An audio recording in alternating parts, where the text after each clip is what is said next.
জনগণের জন্য।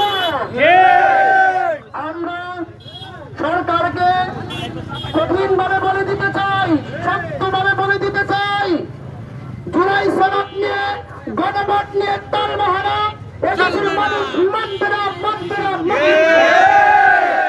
সম্মানিত ভাইরা, গ্যাস নিয়ে যে তালবাহানা চলছেন, জ্বালানি তেল নিয়ে যে তালবাহানা চলছেন, আমরা দেখতে পাচ্ছি পাম্পগুলোতে তেল নাই, কিন্তু সংসদে বসে তারা বলতেছে, সংসদে বসে তারা বলতেছে যে তেলের কোনো সংকট নাই।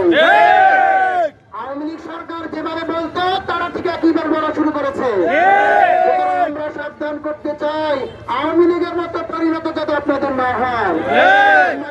আপনাদের সকলকে ধন্যবাদ জানাচ্ছি এবং আগামীকালকের মানিকগঞ্জের প্রোগ্রামের দাওয়াত দিয়ে আজকের প্রোগ্রাম এখানে শেষ করছি।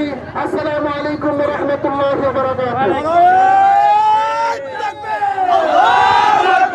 বাংলাদেশ জামাত ইসলামী জিন্দাবাদ, জিন্দাবাদ। বাংলাদেশ জামাত ইসলামী জিন্দাবাদ।